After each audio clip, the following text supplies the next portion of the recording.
Greetings, Excellencies, ladies and gentlemen. I am Brenda Vongova, President of the UN Movie Society of the United Nations Staff Recreation Council. And on this World Music Day, I am deeply honored to welcome you to this very special event. Today, we are proud to present The Last Repair Shop, the Oscar award-winning film by director Ben Proudfoot. A film that reminds us that music is not a luxury, but a human right. That every child deserves the chance to pick up an instrument, find their voice, and discover who they are.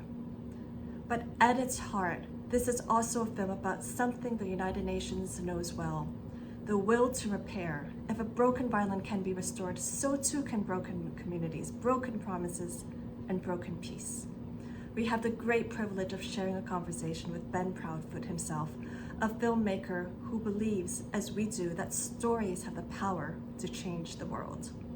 Here at the UN Movie Society, we are committed to harnessing the universal languages of music and cinema in serving peace, dignity, and humanity. Today, the mission finds its perfect expression in The Last Repair Shop. Welcome and enjoy. Ben, thank you so much for being here with us today with the UN Movie Society. Very happy to be here, Brandon. Thank you for having me. We're here to talk about your incredible Oscar-winning film, The Last Repair Shop, which beautifully captures how a single act of craftsmanship can truly change a child's life. And it's the very heart of the UN's mission to ensure that no child is left behind. Mm-hmm. Those who haven't seen it, what is the core of The Last Repair Shop? Yeah.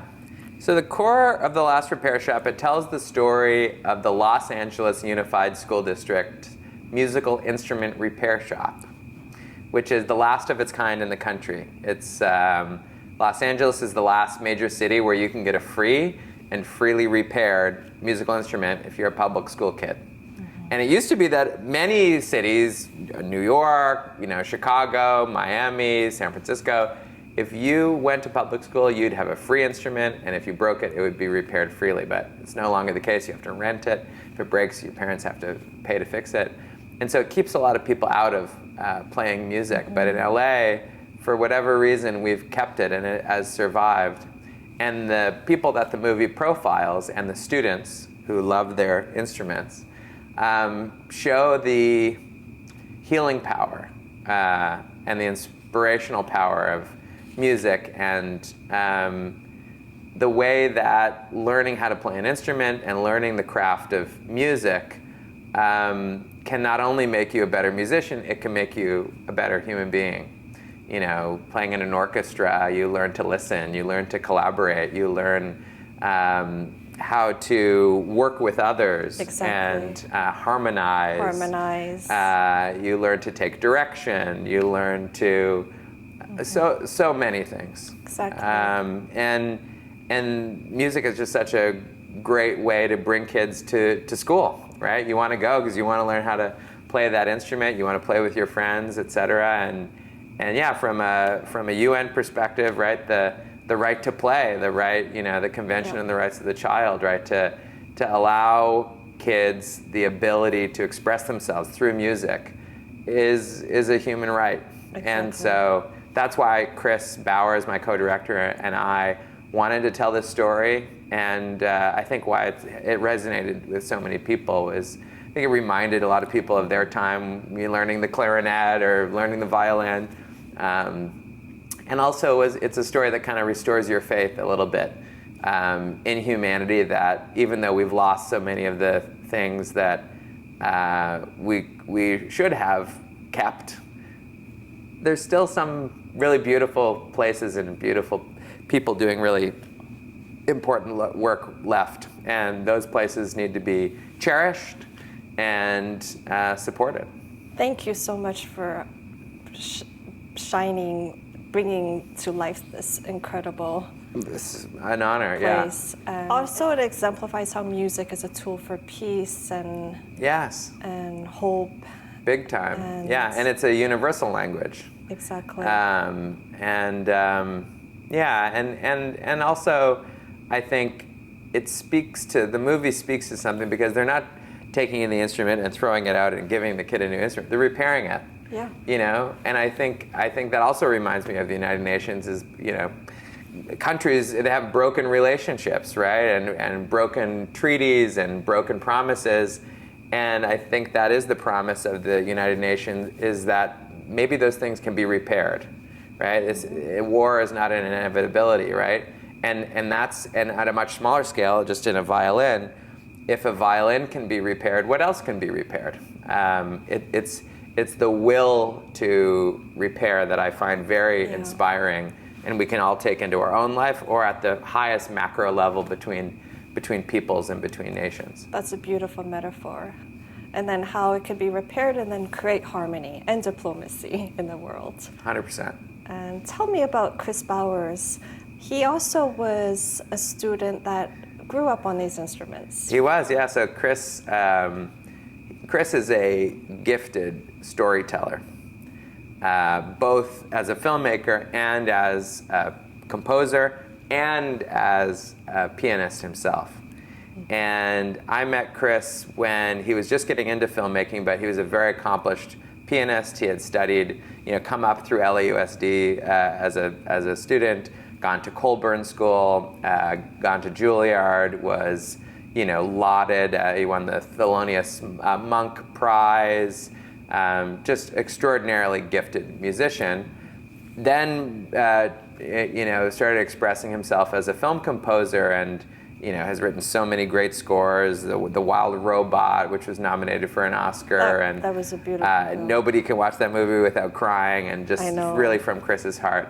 And we've had the chance to make a couple movies together, and I can't speak more highly of him. He's an extraordinary man, father, storyteller, and he was a consummate partner on this, because not only as someone who is so talented as a musician, he lived it. He was there. He knows what it's like. He learned how to play a piano on an LAUSD piano as a public school student. And actually, Steve, who's the piano tuner in the film and the manager of the shop, we figured out after making the film that Steve actually had tuned that exact piano that Chris grew up learning on at his elementary school, 3rd Street Elementary in LA. That's so inspiring. Isn't that amazing? Yeah, crazy. There's 1,400 schools in LAUSD, and Steve tuned that one.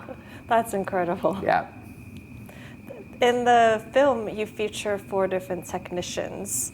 One of them is Steve, an Armenian refugee. Yeah. How do you feel his story shaped the film?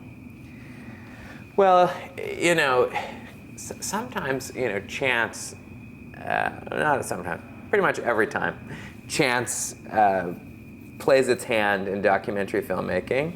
And when I remember first going into the repair shop, and everyone was very nervous. They didn't want Chris and I, in there. Because there had been like a news article about how they were too slow, and they needed to repair the instruments faster because the district wasn't funding their shop enough or whatever. So they were nervous about anybody with cameras coming. And we made our pitch, and I said, is anybody willing to be in our film? And there were about, 10 or 12 craftspeople there. And these people they're not doing it for the publicity. They're not used to being on camera, and they don't want to be on camera. They don't want to be out front. They're usually behind the scenes. Yeah, they're behind the scenes. Comfortable behind the scenes. Yes, with their headphones on, working on a violin in silence. Exactly. But 4 people raised their hand. Steve, Patty, Dwayne, and Dana, and those are the people that are in the film.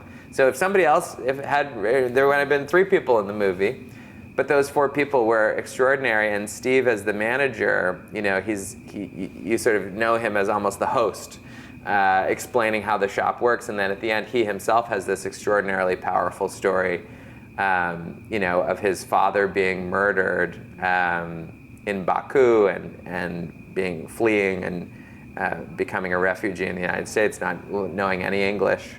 And then being kind of adopted by a piano tuner, which gave him his life's path and life's purpose. Just extraordinary. I mean, when he told me that story, sitting there in the interview, I just couldn't believe it. I just couldn't believe it. I just thought, I can't believe that that's the story of your life that brought you here, and how moving. I know that so many intersections of coincidence and passion and fate brought you into this position, giving so much unthanked joy and purpose to so many, hundreds of thousands of students in Los Angeles. It's just was so poignant, And you also did a beautiful job highlighting the children, and you really showed how much joy they had. Yeah, that was Chris's idea. So I was very focused on the craftspeople, and I thought that's the movie, the craftspeople of the movie. And Chris, who had his young daughter at the time, he said, "I think we need to interview the kids." Yeah. And I said, no, that's just a low-hanging fruit, putting cute kids in the movie. He said, no, we need to understand what it means to them. Mm-hmm. And I said, okay, I trust him with my life. I said, okay. So we interviewed the kids, he interviewed the kids. And immediately, Portia, who plays the violin, she was the first one he interviewed, and it was like, whoa. First of all, she's a movie star immediately. Exactly. And second of all, you just really understand, okay, it's more than an instrument, And actually, there's an irony, because even though you're individually meeting Portia and individually meeting Dana, who repairs, her violin if it were to break, they never meet each other. They don't know each other, but the movie brings them into proximity. And so you, as the audience member, are the only one who gets to meet both of them, We're lucky. Through this movie. And then, of course, in the end, there's the surprise that they're all playing together in this orchestra. But it was a brilliant idea that Chris had, and I think it made the movie.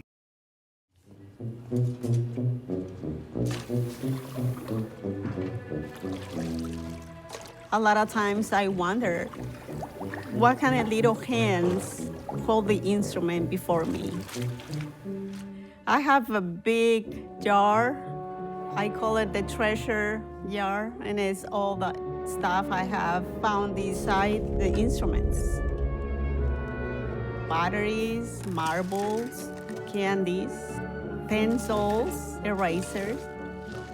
This little toy, it's a tiny about this big, and it's all hairy. It's like secret communication between the kid and myself. What kind of story that instrument can tell me if he can talk to me? I loved how you made it so intimate. The whole film had such warmth and intimacy. Yeah, I have to give a lot of credit to David Feeney-Mosier, our cinematographer. He was incredible. He always responded to how he frames things, how he lights things. So warm. That shop is usually, if you were to visit today, it's not that. It sort of looks like Geppetto's workshop in our movie, but they have big, cold, fluorescent lights that sort of turn on there that we turned off, and you made it magical. We made it a little bit more Geppetto's workshop than it is on a day-to-day basis, for OSHA standards and whatever. But he just, I love how just the images are so caramelized and warm and cozy, and you just want to nestle in there and be with them. Yeah, exactly. Yeah. And how is it to transition from short filmmaking to feature filmmaking? Well, it's the same thing but longer.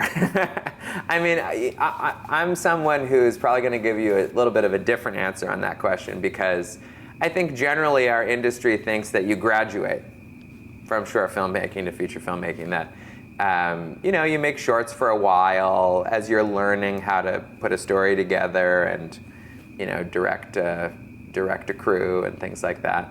And then once you have mastered that, then you can move on to the real filmmaking, feature filmmaking, where you're going to command the audience's time for 90 minutes or 120 minutes or 3 hours or however long you can. And I think what I've learned is in many ways it's harder to boil a story down to 20 minutes. To be concise. To be concise. And also it's hard to grab people on the internet, take them away from their text messages and their emails and everything else competing for their time, and get them to focus and pay attention for 20 minutes. That's very difficult. That's true. If somebody goes to a movie theater to watch your movie, your feature-length documentary, they've decided that they're going to watch it. Hopefully they watch the whole thing. But I grew up in an era where I'm on the internet. I'm like a busker on the street. I've got to pull you in and make sure you don't look away for 20 or 30 minutes. And I love the challenge of that.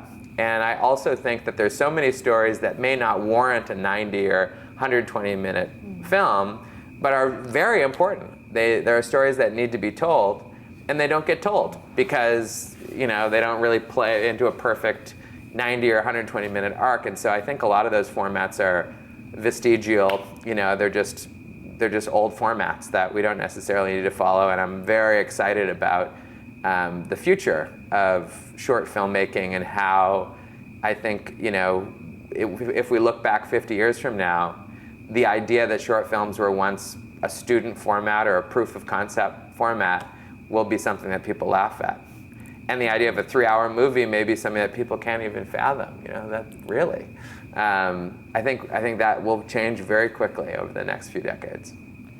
Ben, I'm so impressed that your short film has really moved the needle in world policy. Since the film came out, it sparked a $15 million campaign to save the shop.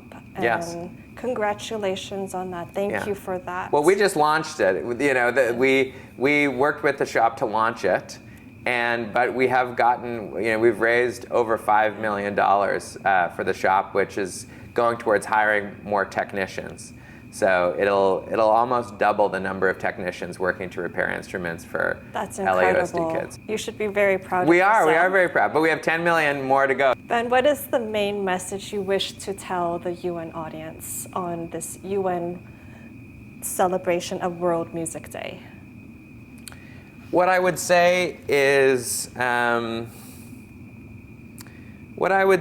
probably I would amplify what I think those repair people would say, which is, to those at the United Nations who are tasked with healing a broken world, where there's a will, there's a way. And what better symbol for that than a broken violin meant for a child, right? Where there's a will, there's a way. Things can be repaired. People can change their hearts. People can change their mind. And it's really important that everybody remembers that, because I know I can imagine it's probably a slog trying to keep the world together and trying to achieve peace. But where there's a will, there's a way. I really believe that. That's beautifully said, Ben. Thank you so much for creating this masterpiece, and thank you for your time. My pleasure. Thanks, Brenda.